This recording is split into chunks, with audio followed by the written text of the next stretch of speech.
देखिए प्यारे बच्चों, पिछले लेक्चर में आपने आवेश के मात्रक पढ़ा था। आवेश का पहला मात्रक आपने कूलाम, दूसरा ईएसयू, तीसरा ईएमयू और फैराडे पढ़ा था। अब उनमें संबंध हम लोग यहाँ पे पढ़ेंगे। 1 एम्पियर सेकेंड इक्वल टू होता 1 कूलाम, एक स्थैतिक कूलाम होता है 1 फ्रैंकलिन, और यही होता 1/3 इंटू 10⁹ कूलाम। एक कूलाम होता है 10 कूलाम के बराबर, और एक फैराडे आवेश होता है 96,500 कूलाम के बराबर। देखिए आवेश का विमेय सूत्र क्या होता है, TA, और ये विमेय सूत्र कैसे TA होता है आपने पढ़ा है। आवेश बराबर होता है धारा गुणित समय। आवेश बराबर धारा गुणित समय। अब आवेश का विमेय सूत्र निकालना है तो धारा का विमेय सूत्र क्या होता है, A, इसको बड़े ब्रैकेट में लिखते हैं, आप लोग जानते होंगे, और समय का विमेय सूत्र होता है कैपिटल T। अब इन दोनों को कंबाइन कर देते हैं। इन दोनों को कंबाइन कर दिया तो चाहे आप AT लिखे चाहे TA लिख दीजिए, तो इसका विमेय सूत्र हो गया TA, 1 in time 1 in current. इसके पश्चात अगला है आवेश का संसूचन। संसूचन यानी पता करना। जैसे धारा का पता हम टेस्टर से करते हैं, वैसे आवेश का पता, आवेश का संसूचन हम स्वर्णपत्र विद्युतदर्शी, इलेक्ट्रोमीटर या वोल्टामीटर या बैलिस्टिक गैल्वानोमीटर द्वारा किया जाता है। इसमें जो ज्यादातर हम यूज करते हैं स्वर्णपत्र विद्युतदर्शी, इसके बारे में हम अच्छे से आगे डील करेंगे। देखिए स्वर्णपत्र विद्युतदर्शी से हम लोग ये पढ़ेंगे कि किसी भी पदार्थ पर आवेश है कि नहीं है, और उस पे धन है अथवा ऋण है, ये हम पढ़ेंगे आगे। आवेश कितने प्रकार का होता है, आवेश के प्रकार तो भी आपने पीछे पढ़ा कि बेंजामिन फ्रैंकलिन ने बताया कि आवेश 2 प्रकार का होता है, धन आवेश और ऋण आवेश। धन आवेश को अंग्रेजी में बोलते हैं पॉजिटिव चार्ज, और ऋण आवेश को अंग्रेजी में बोलते हैं निगेटिव चार्ज। अब पॉजिटिव चार्ज क्या होता है, जब किसी उदासीन पदार्थ से इलेक्ट्रॉन निकाल लिए जाते हैं तो वह पदार्थ धनावेशित कहलाता है। जैसे यहां देखिए,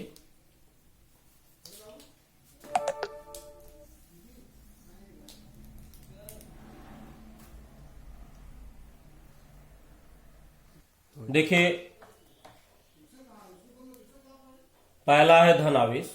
तो आपने लिखा कि यहां पे लिखा है जब किसी उदासीन पदार्थ से इलेक्ट्रॉन निकाल लिए जाते तो वह पदार्थ धनावेशित कहलाता है। जैसे यहां देखिए, कोई उदासीन पदार्थ है, यानी जितना प्लस उतने माइनस, यानी इलेक्ट्रॉनों और प्रोटॉनों की संख्या बराबर है। अगर इलेक्ट्रॉनों और प्रोटॉनों की संख्या बराबर है तो नेट चार्ज 0 होगा, क्योंकि 3 प्लस, यहां पर जितने प्लस उतने माइनस, यानी प्लस और माइनस एक दूसरे के प्रभाव को निरस्त कर देंगे, यानी बॉडी क्या हो जाएगी, न्यूट्रल हो जाएगी, उदासीन हो जाएगी। अगर हम इसमें से अब एक भी इलेक्ट्रॉन निकाल सकते, 2 भी निकाल सकते, पूर्णांक में ही आपको निकालना है। तो मान लिया हमने 1 इलेक्ट्रॉन निकाल दिया, -1 का मतलब हमने 1 इलेक्ट्रॉन निकाल दिया। तो अभी यहाँ पे हमने 3 इलेक्ट्रॉन को दिखाया, तो अगर 1 इलेक्ट्रॉन निकाल देंगे तो यहाँ पे 2 इलेक्ट्रॉन बचेंगे। यहाँ पर प्लस तो 3 ही रहेंगे, क्योंकि प्लस में हम यहाँ पे प्रोटॉन को हम निकाल नहीं सकते हैं। तो 2 प्लस 2 माइनस के प्रभाव को निरस्त कर देंगे तो 1 प्लस का प्रभाव यहाँ पर बचेगा, यानी बॉडी क्या हो गई, पॉजिटिवली चार्ज। तो अगर किसी भी उदासीन पदार्थ से इलेक्ट्रॉन निकाल लिए जाएंगे तो वह पदार्थ क्या हो जाएगी, धनावेशित हो जाएगी। तो इलेक्ट्रॉन निकालने से पदार्थ पर क्या हो जाएगी, इलेक्ट्रॉन की कमी। तो इलेक्ट्रॉन की कमी से आपको पदार्थ पे कैसा आवेश आएगा, धनावेश। अब देखिए यहाँ पे आगे लिखा गया, यदि किसी उदासीन पदार्थ से यह इलेक्ट्रॉन निकाल लिए जाए तो उस पदार्थ पर उपस्थित आवेश की मात्रा Q बराबर N × E होगा। ये कैसे होगा, अगर आपने 1 इलेक्ट्रॉन निकाला है, अगर 1 इलेक्ट्रॉन निकाला 1 प्लस, अभी आपको पीछे बताया गया है 1 प्लस का मतलब प्लस E से। तो अगर 1 इलेक्ट्रॉन निकालेंगे तो पदार्थ पर कितना आवेश आएगा, प्लस E। इसी तरीके से अगर 2 इलेक्ट्रॉन निकालेंगे तो पदार्थ पर कितना आवेश आएगा, 2 इलेक्ट्रॉन निकालेंगे तो पदार्थ पर +2 आवेश आएगा। इसी तरीके से अगर पदार्थ से N इलेक्ट्रॉन निकालेंगे तो पदार्थ पर +N × E आवेश आएगा। और आवेश को किससे डिनोट करते हैं हम लोग, Q से। आवेश को हम किससे डिनोट करते, Q से। और ये Q का मान कितना आ चुका है n इंटू ई। यहां n इंटू ई क्या है, परिमाण है, मैग्नीट्यूड, और प्लस क्या है, नेचर है। हम इनको अलग कर देते हैं तो Q बराबर क्या हो जाएगा, n इंटू ई। Q बराबर हो जाएगा n इंटू ई, और ये यहां पे पॉजिटिव को हमने बगल में दिखा दिया तो ये नेचर हो गया। तो वही चीज यहां पे लिखा गया कि अगर किसी उदासीन पदार्थ से n इलेक्ट्रॉन निकाल लिए जाते हैं तो उस पदार्थ पर उपस्थित आवेश की मात्रा, n इलेक्ट्रॉन निकालने पर उस पर आवेश की मात्रा कितनी आएगी, n इंटू ई, और इलेक्ट्रॉन निकालने पर आवेश की प्रकृति क्या आएगी, धन आएगी। हम इसी को ऐसे लिख सकते हैं Q बराबर n इंटू ई धनात्मक। तो ये प्रकृति हो गया और ये मान हो गया। अब इसी तरीके से ऋण आवेश है। तो कोई भी पदार्थ आपको ऋणावेशित कैसे होगा, जब किसी उदासीन पदार्थ को इलेक्ट्रॉन स्थानांतरित कर दिए जाते हैं, मतलब दे दिए जाते हैं, तो वह पदार्थ ऋणावेशित कहलाता है, यानी ऋणावेशित हो जाता है। अब देखिए यहां पर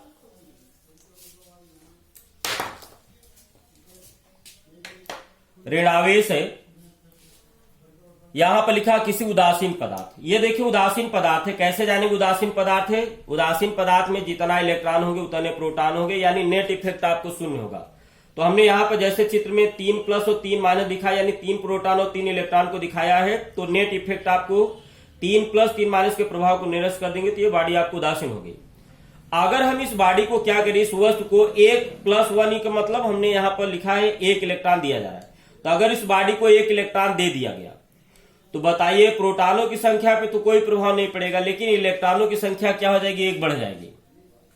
तो यानी यहां पर 3 प्रोटॉन हो 4 इलेक्ट्रॉन हो गए, यानी इलेक्ट्रॉनों की संख्या प्रोटॉनों की संख्या से ज्यादा हो गई। तो अगर इलेक्ट्रॉनों की संख्या प्रोटॉनों की संख्या ज्यादा हो जाएगी तो बॉडी क्या हो जाएगी, निगेटिवली चार्ज हो जाएगी, यानी ऋणावेशित हो जाएगी। 3 + 3 माइनस के प्रभाव को निरस्त करेंगे और 1 माइनस का प्रभाव बचा रहेगा, यानी बॉडी क्या हो जाएगी, ऋणावेशित हो जाएगी।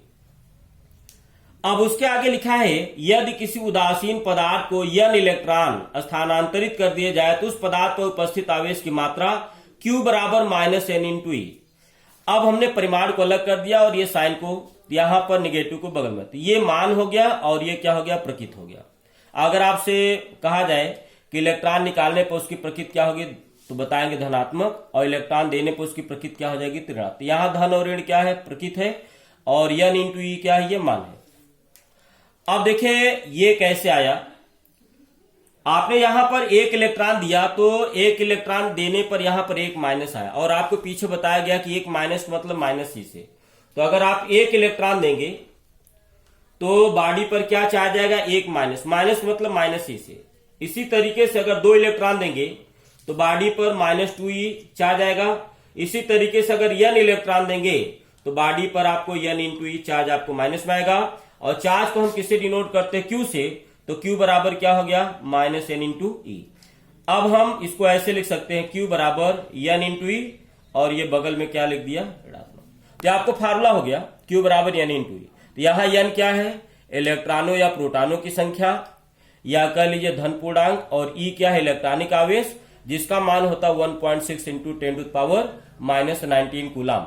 देखिए बच्चों यहां पे लिखा है पेज 2, अभी आपने पेज 1, तो नोट्स में आपको ये पेज 2, तो नोट्स में आपको यही आपको लिखना है, जिसमें आपको पेज 1, पेज 2, पेज 3 ये लिखा रहेगा। तो पेज 1 के बाद आपको ये पेज 2 वाला आपको नोट्स में आपको लिखना रहेगा। इसका भी पीडीएफ आपको, अगर ये साफ नहीं समझ में आ रहा होगा तो इसका पीडीएफ आपको भेज दिया जाएगा।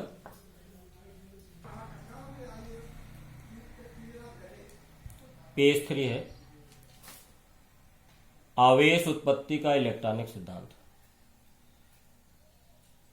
यानी आवेश कैसे उत्पन्न होता है। जब एक पदार्थ से इलेक्ट्रॉन निकलकर दूसरे पदार्थ पर स्थानांतरित हो जाते हैं तो जिस पदार्थ से इलेक्ट्रॉन निकलते हैं वह पदार्थ धनावेशित तथा जिस पदार्थ पर इलेक्ट्रॉन स्थानांतरित होते हैं वह ऋण आवेशित हो जाता है।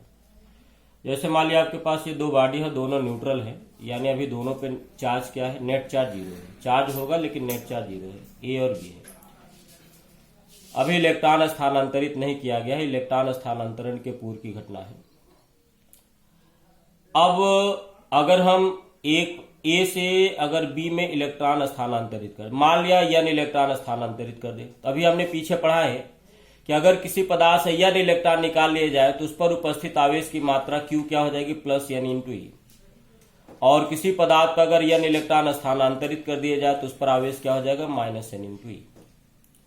तो किसी पदार्थ से अगर इलेक्ट्रॉन निकालेंगे तो उस पर धन आवेश आएगा और जिस पे स्थानांतरित करेंगे उस पर ऋण आवेश आएगा।